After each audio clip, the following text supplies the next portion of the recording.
അവകാശങ്ങൾ പുനഃസ്ഥാപിക്കും വരെ സമരം തുടരാനാണ് മുനമ്പത്തുകാരുടെ തീരുമാനം. ഡാനി പോൾ മുനമ്പത്ത് നിന്ന് വിവരങ്ങളുമായി ചേരുന്നു. ഡാനി, ഈ മുദ്രാവാക്യങ്ങളും ഈ ആഹ്ലാദ പ്രകടനങ്ങളും ഒക്കെ അല്പം കൗതുകമുണ്ടാക്കുന്നതാണ്. ഒരുപക്ഷെ ഈ വഖഫ് ബിൽ പാസ്സാവുമ്പോൾ അതിന്റെ ഗുണം മുനമ്പത്തുകാർക്കുണ്ടാകുമെന്ന് പലതരത്തിൽ പല പരാമർശങ്ങൾ നമ്മൾ 2 ദിവസങ്ങളിലായി കേൾക്കുന്നുണ്ട്. ഇപ്പോൾ ഏറ്റവും ഒടുവിൽ കേന്ദ്രമന്ത്രി സുരേഷ് ഗോപി വന്നിറങ്ങുമ്പോഴും അദ്ദേഹവും പറയുന്നു ഇതിന്റെ ഗുണമുണ്ടാവും. മുനമ്പത്തുകാർ പൂർണ്ണമായും പ്രതീക്ഷിക്കുന്നത് തങ്ങളുടെ പ്രശ്നങ്ങൾക്ക് ഒരു പരിധിവരെ പരിഹാരം കാണാൻ ഈ ബിൽ കൊണ്ട് സാധിക്കുമെന്നതാണോ? അതിന്റെ ഒരു സൂചനയാണോ BJPക്ക് അനുകൂലമായി മുദ്രാവാക്യങ്ങൾ ഈ സമരസമിതിയുടെ ഭാഗത്തുനിന്ന്, സമരക്കാരുടെ ഭാഗത്തുനിന്ന് ഉണ്ടാവുന്നത്?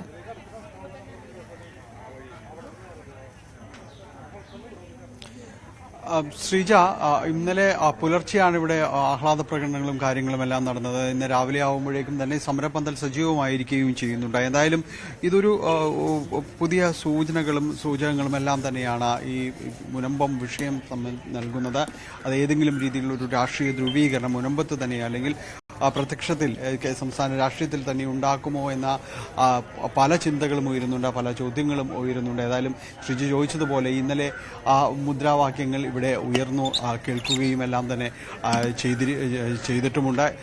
ഇതിൽ കൃത്യമായ രീതിയിലുള്ള ഒരു ഇടപെടൽ നടത്തുന്നതിന് BJPക്ക് കഴിഞ്ഞിട്ടുണ്ട് എന്നൊരു വിശ്വാസം മുനമ്പത്തെ ഒരു ഭാഗം പേർക്കെങ്കിലും ഉണ്ട്. കാരണം മറ്റുള്ളവരുടേത് വാഗ്ദാനങ്ങളും കാര്യങ്ങളും മാത്രമാകുമ്പോൾ BJPക്ക് അതിൽ വലിയ രീതിയിൽ തന്നെ അത് പറഞ്ഞ കാര്യങ്ങൾ ചെയ്തു കൊടുക്കാനടക്കം അവർക്ക് കഴിഞ്ഞിരിക്കുന്നു എന്ന് തന്നെ അവർ ചൂണ്ടിക്കാണിക്കുകയും ചെയ്യുന്നു. സമരപന്തലിലേക്ക് തന്നെ വരുമ്പോഴേക്കും അതിൻ്റെ നേരിട്ടുള്ള ഒരു പ്രതിഫലനങ്ങളടക്കം നമുക്ക് കാണുകയും ചെയ്യാം. കാരണം ഇവിടെ നേരിട്ട് തന്നെയും അദ്ദേഹത്തിന് കേന്ദ്രമന്ത്രിക്ക് തന്നെ അഭിവാദ്യം അർപ്പിച്ചുകൊണ്ട്, സുരേഷ് ഗോപിക്ക് അഭിവാദ്യം അർപ്പിച്ചുകൊണ്ട് താങ്ക് യു സാർ എന്ന് എഴുതിക്കൊണ്ട് ആ കാര്യങ്ങൾ അദ്ദേഹം ഉറപ്പു നൽകിയ കാര്യങ്ങളിവിടെ പാലിക്കപ്പെട്ടു എന്ന രീതിയിലടക്കമുള്ള ആളുകൾ പറയുകയും എല്ലാം തന്നെ ചെയ്യുന്നു. ഏതായാലും ഇന്നലെ ഇതുമായി ബന്ധപ്പെട്ടുകൊണ്ട് ഇവിടേക്ക് മുദ്രാവാക്യങ്ങളും അടക്കം മുഴക്കി ജാഥ നടത്തുകയും എല്ലാം തന്നെ ചെയ്തു. മുനമ്പം വിഷയത്തിൽ ഇപ്പോൾ വഖഫ് ബില്ല് പാസ്സായിരിക്കുന്നു. ഇത് ഒരു വലിയ പരിധിവരെ പ്രശ്നങ്ങൾക്ക് പരിഹാരമാകും എന്ന രീതിയിൽ തന്നെ കരുതുന്നു. തീർച്ചയായിട്ടും ഇത് മുനമ്പം ജനതയുടെ 75% പ്രശ്നങ്ങളും പരിഹരിച്ചിട്ടുണ്ട് ഈ വഖഫ് നിയമ ഭേദഗതി ബിൽ. ഈ ഒരു ദിവസത്തിനാണ് ഞങ്ങൾ കാത്തിരുന്നത്. മുനമ്പം ജനതയെ സംബന്ധിച്ചിടത്തോളം ഇതൊരു സ്വാതന്ത്ര്യത്തിന്റെ ദിനം കൂടിയാണ്. ഇനിയിപ്പോൾ രാഷ്ട്രപതി ഒപ്പുവയ്ക്കുന്നതോടെ ഞങ്ങൾ പറയുന്നത് മുനമ്പത്തേക്കാൾ ഭാരതം രക്ഷപ്പെട്ടു, അങ്ങനെയാണ് ഞങ്ങൾ വിലയിരുത്തുന്നത്. അപ്പോൾ ഇതിൽ ഞങ്ങളോടൊപ്പം നിന്ന ഭാരതത്തെ സ്നേഹിക്കുന്ന ഓരോ ജനങ്ങൾക്കും, ഓരോ ഇന്ത്യൻ പൗരനും മുനമ്പം ജനതയുടെ അകമഴിഞ്ഞ നന്ദി രേഖപ്പെടുത്തുകയാണ് ഈ സമയത്ത്. കേട്ട മുദ്രാവാക്യങ്ങൾ ഒരു തന്നെയായിരിക്കും വിളിച്ചിരിക്കുന്നത്. BJPക്കും എല്ലാം തന്നെ അഭിവാദ്യം അർപ്പിച്ചുകൊണ്ടുണ്ടായിരുന്നു. അങ്ങനെ കൂടുതലൊരു ആത്മാർത്ഥമായി ഇടപെട്ട ഒരു രാഷ്ട്രീയ പാർട്ടി എന്ന രീതിയിലെല്ലാം അടയാളപ്പെടുത്താൻ കഴിയുന്ന രീതിയിലേക്ക് മാറിയിട്ടുണ്ടോ? തീർച്ചയായിട്ടും. ആദ്യമൊക്കെ നമ്മളെ സമരം തുടങ്ങിയ ആദ്യ ദിവസം തുടങ്ങിയ BJP നമ്മുടെ കൂടെ തന്നെ ഉണ്ടായിരുന്നു. അന്നേരത്ത് ഞങ്ങൾ ആരും തന്നെ അത്ര വലിയതായിട്ട് ഗവനിച്ചില്ല. പക്ഷേ നമ്മുടെ കൂടെ നിൽക്കുമെന്ന് പറഞ്ഞ രാഷ്ട്രീയ പ്രതിനിധികൾ, അതായത് നമ്മൾ വോട്ട് ചെയ്ത രാഷ്ട്രീയ പ്രതിനിധികളടക്കം നമ്മളെ തള്ളിപ്പറഞ്ഞപ്പോൾ, ഇപ്പോൾ പാർലമെന്റ് സമ്മേളനങ്ങളായിരുന്നു നമ്മളൊക്കെ കണ്ടതാണ്. അവിടെ നമ്മൾക്ക് വേണ്ടി സംസാരിച്ചത് ആരാണ്? നമ്മളെ അറിയാത്ത, നമ്മൾ കാണാത്ത കിരൺ റിജു വരെ നമ്മൾക്ക് വേണ്ടി അവിടെ സംസാരിച്ചു. അപ്പോൾ തീർച്ചയായിട്ടും BJP ഒരു വാക്ക് പറഞ്ഞിരുന്നു. ആ വാക്ക് മുനമ്പം ജനതയോട് പാലിച്ചിട്ടുണ്ട്. സുരേഷ് ഗോപി വിളിച്ചു തന്നെ കരുതുന്നത്? തീർച്ചയായിട്ടും സുരേഷ് ഗോപി വിളിച്ചിരുന്നു. ഇന്നലെ പാർലമെന്റ് സമ്മേളനത്തിന്റെ സമയത്ത് സാർ വിളിച്ചിരുന്നു. അപ്പോൾ ഞങ്ങൾക്ക് പറഞ്ഞ മുനമ്പം സമരത്തിന് ഒരു മൈലേജ് കിട്ടിയത് സാർ വന്നതോടെയാ. മീഡിയ വന്നതുപോലും സാർ വന്നതോടെയാ. അപ്പൊ അതുകൊണ്ട് തന്നെ സാറിനൊരു വലിയൊരു പങ്കുണ്ട്. പിന്നെ പാർലമെന്റിൽ ഇന്നലെ സാർ ഞങ്ങൾക്ക് വേണ്ടി സംസാരിച്ചതൊക്കെ നിങ്ങളൊക്കെ കണ്ടിട്ടുണ്ടാവും. അപ്പോൾ സാറ് തൃശ്ശൂരിൽ നിന്ന് ജയിച്ചപ്പോൾ ഞങ്ങളൊക്കെ ഫേസ്ബുക്കിൽ വായിച്ചൊരു കാര്യമാണ്, തൃശ്ശൂരിൽ നിന്ന് ഞാൻ ജയിച്ചെങ്കിലും ഞാൻ തൃശ്ശൂരിന്റെ MP ആയിരിക്കില്ല, ഞാൻ ഈ കേരളത്തിലെ ഓരോരുത്തർക്കും വേണ്ടിയിട്ട് സേവനം ചെയ്യുന്ന ഒരു MP ആയിരിക്കും എന്നൊക്കെ ഞങ്ങൾ അന്ന് വായിച്ചിട്ടുണ്ടായിരുന്നു. പക്ഷേ അന്ന് സാർ എഴുതിയത് ഇന്ന് പ്രാവർത്തികമായിരിക്കുകയാണ് ഭാരതത്തിൽ. തീർച്ചയായിട്ടും സാർ മിക്കവാറും നാളെ ഉണ്ടാവുമായിരിക്കും. ഡാനി, ഒരു സംശയം കൂടി. പ്രതിപക്ഷ നേതാവും മന്ത്രി രാജീവും ഒക്കെ പറയുന്നത് ഇത് മുൻകാല പ്രാബല്യം ഇല്ലാത്തതിനാൽ ഇത് ഒരു തരത്തിൽ ഇവർക്ക് ഗുണം ചെയ്യില്ല, അങ്ങനെ ഒരു സന്ദേഹം അവർക്കില്ലേ? അതുകൂടി ഒന്ന് അവരോട് ചോദിച്ചാൽ ഒരുപക്ഷെ നന്നായിരിക്കും തോന്നുന്നു.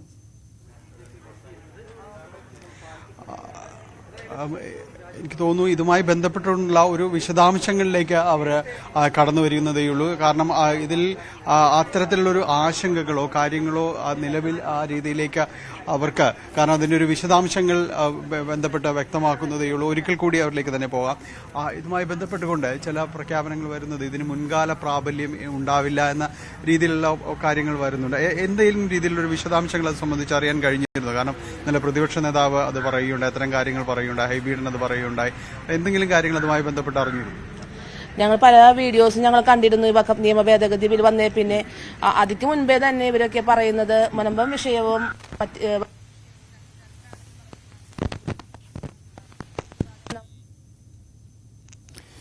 ചെറിയൊരു സാങ്കേതിക തടസ്സമുണ്ടായി. എന്തായാലും അതിൽ ഡാനിയിൽ നിന്ന് നമുക്ക് വിവരങ്ങൾ തേടാം. ചെറിയൊരു സാങ്കേതിക പ്രശ്നം. എന്തായാലും ഈ വിഷയത്തിൽ മുനമ്പം ജനത ഒന്നും തമ്മിൽ ബന്ധമില്ല, മുൻകാല പ്രാബല്യമില്ല.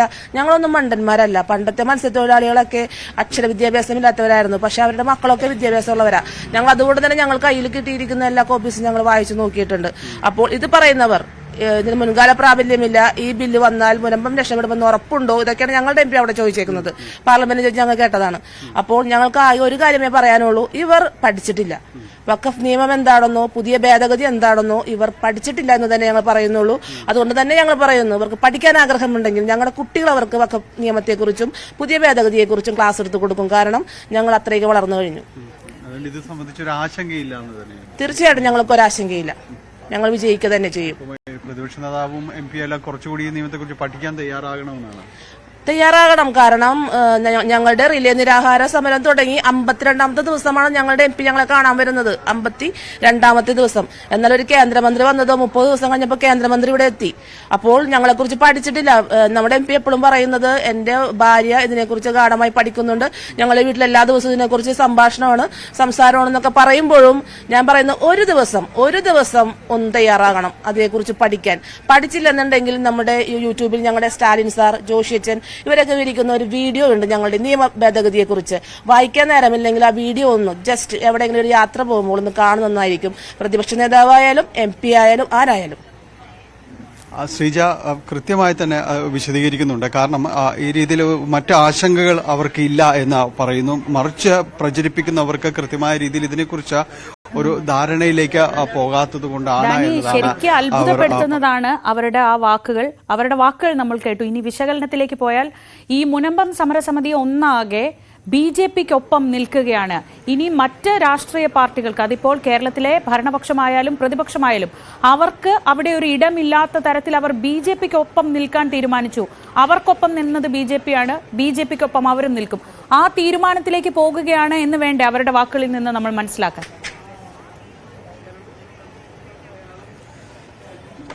ഏതാണ്ട് കാരണം അതിൽ പല രീതിയിലുള്ള രാഷ്ട്രീയങ്ങളുണ്ട്. പലരെയും അവർ പ്രതിദാനം ചെയ്യുന്നുണ്ട്. അതുകൊണ്ട് മുഴുവൻ പേരുടെയും ഒരുപക്ഷെ ഒരു ആശയം എന്ന രീതിയിലേക്ക് നമുക്കതിന് ക്രോഡീകരിക്കാൻ കഴിയുന്നില്ല. കാരണം അതൊരു പൊതുചിന്തയിലേക്ക്, കാരണം കുറച്ചു പേരെങ്കിലും ആ രീതിയിലേക്ക് ചിന്തിക്കുന്നത് അടക്കമുണ്ട്.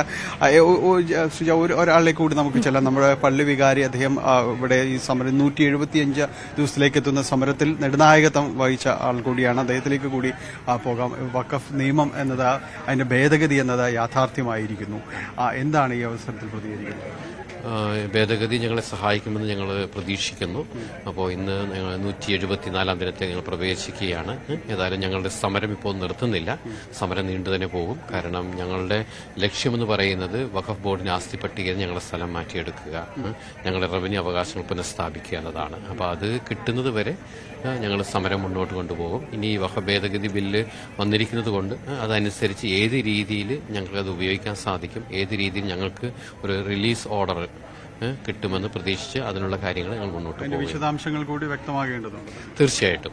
കാരണം ഇനി ഇപ്പോൾ ബില്ല് വന്നിട്ടുണ്ട്. ഇനി അത് ഏത് രീതിയിൽ ഞങ്ങൾ കോടതിയിൽ പോയി ഇതിന്റെ ബില്ലിന്റെ ഭാഗങ്ങൾ ഉപയോഗിച്ചുകൊണ്ട് ഞങ്ങൾക്ക് കേസിന് മുന്നോട്ട് പോകാൻ സാധിക്കുന്നുള്ള കാര്യങ്ങൾ ഞങ്ങൾ പഠിക്കാനാണ്. ഇതിനിടയിൽ ഒരു ആശങ്ക ഉയരുന്നത് ഇതിനൊരു മുൻകാല പ്രാബല്യമില്ല എന്ന രീതിയിലുള്ള ചില വിമർശനങ്ങൾ അടക്കം ഉണ്ടാകുന്നുണ്ട്. ഏതെങ്കിലും രീതിയിൽ അത്തരം കാര്യങ്ങൾ ശ്രദ്ധിക്കപ്പെട്ടിരുന്നു? മുൻകാല പ്രാബല്യം സെക്ഷൻ 2A ഇപ്പോൾ വന്നിട്ടുണ്ട്. അതൊരു ട്രസ്റ്റിന്റെ ഭൂമിയിൽ, സൊസൈറ്റിയുടെ ഭൂമിയിലാണ് വന്നിരിക്കുന്നത്. അതേതായാലും നമ്മൾ കാര്യമായിട്ട് അതിനെക്കുറിച്ച് പഠിക്കുന്നതായിരിക്കും.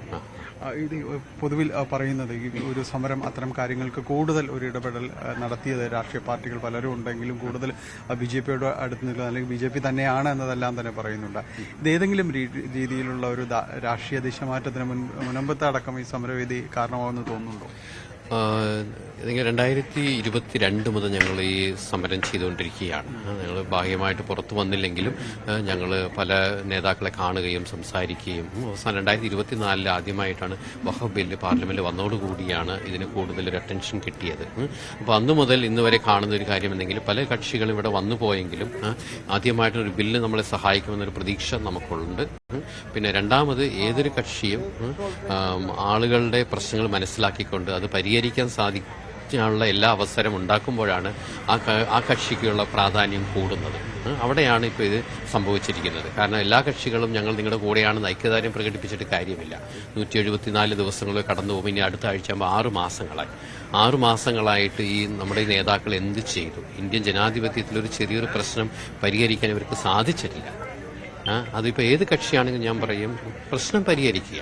പാവപ്പെട്ട ആൾക്കാരാണ്, അവരെ നമുക്ക് പറഞ്ഞു പറ്റിക്കാൻ പറ്റുകയില്ല, വഞ്ചിക്കാൻ പറ്റുകയില്ല. അപ്പോൾ ആ പ്രശ്നം പരിഹരിക്കാനായിട്ട് ആര് മുന്നോട്ട് വന്നാലും അവരുടെ കൂടെ ഈ സമൂഹം ഉണ്ടായിരിക്കും. കാരണം ഇവർ ചെയ്യുന്ന വോട്ടെല്ലാം ഇവരെ പ്രശ്നം പരിഹരിക്കാൻ വേണ്ടിയാണ്. നമ്മുടെ ജനാധിപത്യത്തിൽ അതാണ് ആഗ്രഹിക്കുന്നത്. നമ്മൾക്ക് വേണ്ടി നമ്മുടെ ഭരണകർത്താവും നമ്മുടെ ഭരിക്കുന്നവരും നമ്മുടെ കൂടെ ആയിരിക്കും എല്ലാവരും പ്രതീക്ഷിക്കുന്നത്. അപ്പോൾ ഈ ഒരു രീതിയിൽ തീർച്ചയായിട്ടും ഈ ബില്ല് ഞങ്ങളെ സഹായിക്കും. അതോടൊപ്പം തന്നെ ഇത് ഏത് രീതിയിൽ ഞങ്ങളെ സഹായിക്കും എന്നുള്ളത് ഈ വരും ദിവസങ്ങളിൽ ഞങ്ങൾ കോടതി കേസുകളിലൂടെ ഞങ്ങൾ കാണാൻ സാധിക്കും. അതിനപ്പുറം പ്രവൃത്തിയിലേക്ക് വന്ന രാഷ്ട്രീയക്കാരേതെന്ന് ജനം തിരിച്ചറിയുമെന്ന് തന്നെയാണ്. തീർച്ചയായിട്ടും അത് ഇന്ന് മാത്രമല്ല, എന്നും അങ്ങനെയാണ്. കാരണം നമ്മൾ പറഞ്ഞു പോകാനായിട്ട് എളുപ്പമാണ്, പക്ഷെ പ്രാവർത്തികമാക്കാനായിട്ട് എളുപ്പമല്ല. ഏതൊരു നേതാവും എന്ത് വേണമെങ്കിൽ പറയാൻ സാധിക്കും, പക്ഷെ പ്രാവർത്തികമായിട്ട് അത് ചെയ്യുമ്പോഴാണ് ആ നേതാവിനുള്ള പ്രാധാന്യം കൂടുന്നത്.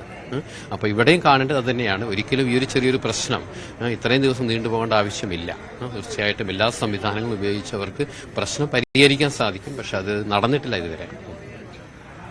ശ്രീജ, വളരെ വ്യക്തമാണ്. നേരത്തെ ശ്രീജ ചോദിച്ചതുപോലെ ചില ചുവരെഴുത്തുകൾ അത് കൃത്യമായിട്ട് തന്നെ വായിക്കപ്പെടുന്നു എന്ന് തന്നെയാണ്. അദ്ദേഹം പള്ളി വികാരി അദ്ദേഹത്തിന്റെ പരിമിതമായ ഒരു സാഹചര്യങ്ങളിൽ നിന്ന് അദ്ദേഹം അത് പറയുകയും ചെയ്തിട്ടുണ്ട്. കാരണം വാക്കിനപ്പുറം പ്രവൃത്തിയിലേക്ക് വന്ന നേതാക്കൾ ആരെല്ലാം തന്നെ ഒപ്പം ഉണ്ടായിരുന്നു എന്നത് ജനം കാണുന്നു, തിരിച്ചറിയുന്നു എന്നതെല്ലാം തന്നെയാണ് അദ്ദേഹം പറയാതെ പറയുന്ന കാര്യങ്ങൾ. തീർച്ചയായും അതാണ് മുനമ്പത്തുകാരുടെ വികാരമെങ്കിൽ ഇന്നിപ്പോൾ സഭയുടെ ഭാഗത്തു നിന്നുള്ള ഒരു നിലപാട് കൂടി എനിക്ക് തോന്നുന്നത് വളരെ ശ്രദ്ധേയമാണ്. അത് ദീപികയിൽ ഒരാഴ്ചക്കിടെ വരുന്ന രണ്ടാമത്തെ മുഖപ്രസംഗം എന്ന നിലയ്ക്ക് സഭ ഈ വിഷയത്തിൽ വളരെ ശക്തമായ നിലപാടെടുക്കുന്നു. CPM-നും കോൺഗ്രസിനുമെതിരെ ആഞ്ഞടിച്ചുകൊണ്ടാണ് ഇന്നത്തെ മുഖപ്രസംഗം വന്നിട്ടുള്ളത്. ന്യൂനപക്ഷങ്ങൾക്കിടയിൽ ഭിന്നതയും ആശങ്കയും പരത്താൻ ഇടതുപക്ഷവും കോൺഗ്രസും ശ്രമിച്ചെന്നാണ് വിമർശനം. ഒരുപക്ഷെ ഡാനി ഇതോടുകൂടിയാണ് ചേർത്ത് അത് വായിക്കേണ്ടത്. ശക്തമായ നിലപാടിലേക്ക് സഭ ചില ആവശ്യങ്ങൾ ഉന്നയിച്ചിരുന്നു ഇവിടുത്തെ അംഗങ്ങളോട്, ഇവിടെ നിന്നുള്ള ജനപ്രതിനിധികളോട്. പക്ഷെ അതൊന്നും നടക്കാത്ത സാഹചര്യത്തിൽ സഭയും ഒരു കടുത്ത നിലപാടിലേക്ക് പോവുകയല്ലേ?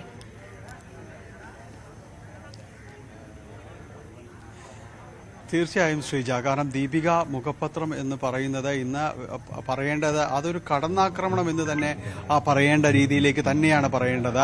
അത് കൃത്യമായിട്ട് കോൺഗ്രസിനെയും അതോടൊപ്പം തന്നെ CPM-ന്റെയും നിലപാടുകളെ തന്നെയാണ് അതിൽ കടന്നാക്രമിക്കുന്നത്. അതിൽ പറയുന്ന കാര്യങ്ങളുണ്ട്. ഈ വഖഫിന്റെ ഭേദഗതി സംബന്ധിയായ കാര്യങ്ങളിൽ കഴിഞ്ഞ കുറേ അധികം നാളുകളായിട്ട് തങ്ങൾ ഈ രാഷ്ട്രീയ പാർട്ടികളുമായി 2 രാഷ്ട്രീയ പാർട്ടികളുമായിട്ട് ചർച്ച നടത്തുന്നുണ്ട്, പറയുന്നുണ്ട്. പക്ഷെ അവരൊന്ന് കേൾക്കാൻ പോലും ഈ കാര്യങ്ങളിൽ എന്താണ് തങ്ങളുടെ ആവലാതികളെന്ന് പറയാൻ പോലും തയ്യാറായിട്ടില്ല എന്നത് പറയുന്നു. അത് കൃത്യമായി ഇപ്പോൾ അത് ബില്ല് ഭേദഗതിയോടെ വരുമ്പോൾ അതൊന്ന് മനസ്സിലാക്കിക്കൊണ്ട് ഗൃഹപാഠം ചെയ്തുകൊണ്ട് അവതരിപ്പിക്കാൻ ഇന്ത്യ മുന്നണിക്ക് കഴിഞ്ഞിട്ടില്ല എന്ന് വ്യക്തമായിട്ട് തന്നെ അതിൽ അടയാളപ്പെടുത്തുകയും ചെയ്യുന്നുണ്ട്. യാതൊരു രീതിയിലേക്കും ഒരു ഗൃഹപാഠം ചെയ്തുകൊണ്ട് ഈ ചർച്ചയിലേക്ക് പോകാൻ പോലും അവർക്ക് കഴിഞ്ഞിട്ടില്ല എന്നതടക്കം ദീപിക ചൂണ്ടിക്കാണിക്കുന്നു. അതോടൊപ്പം തന്നെ ഗുരുതരമായിട്ട് തന്നെ പറയുന്നു, വല്ലാതെ ഒരു മുസ്ലിം പ്രീണനം അത് കൃത്യമായ CPM-ഉം അതോടൊപ്പം തന്നെ കോൺഗ്രസും നടത്തുന്നുണ്ട്. പക്ഷെ അതുകൊണ്ടുള്ളൊരു അപകടം എന്ന് പറയുന്നത് ഈ വിഭാഗത്തെ, ഈ മുസ്ലിം വിഭാഗത്തെ തന്നെ മറ്റുള്ള സമൂഹത്തിൽ നിന്ന് ഒറ്റപ്പെട്ടു പോകുന്ന രീതിയിലേക്കാണ് ഇവർ ഈ കാര്യങ്ങൾ കൊണ്ടുചെന്ന് എത്തിക്കുന്നത്. അത് ഗുണകരമാകുന്നത് BJPക്ക് തന്നെയാണ് എന്ന് അവർ പറയുന്നു. ഈ രാജ്യത്ത് പലയിടങ്ങളിലും ക്രിസ്ത്യൻ സമൂഹം ആക്രമിക്കപ്പെടുന്നുണ്ട്, അത് തങ്ങൾക്കറിയാമെന്ന് പറയുന്നു. ഇത് കഴിഞ്ഞ കുറേ അധികം നാളുകളായുണ്ട്. അതിൽ കോൺഗ്രസും അതോടൊപ്പം തന്നെ CPM-ഉം എല്ലാം അതിൽ ഈ അക്രമ സംഭവത്തിനെതിരെ ശബ്ദം ഉയർത്തുകയും ചെയ്യുന്നു. അതുകൊണ്ട് അതൊന്നും തങ്ങൾ വിസ്മരിക്കുകയുമില്ല. ഇതിൽ പലയിടത്തും തന്നെ ഈ സംഘപരിവാർ സമൂഹത്തിൻ്റെതെല്ലാം തന്നെയുള്ള വിഷയങ്ങൾ തന്നെയാണ് പലയിടത്തും തന്നെ ബദലാകുന്നത് എന്ന് കരുതി ഈ വഖഫിന്റെ ഒരു കടന്നാക്രമണം നേരിടുമ്പോൾ അത് കണ്ട് ഞങ്ങൾ നിശബ്ദരായിരിക്കണമോ എന്ന ചോദ്യങ്ങളെല്ലാം തന്നെ ദീപികയുടെ മുഖപ്രസംഗത്തിൽ പല ഭാഗങ്ങളിലായിട്ട്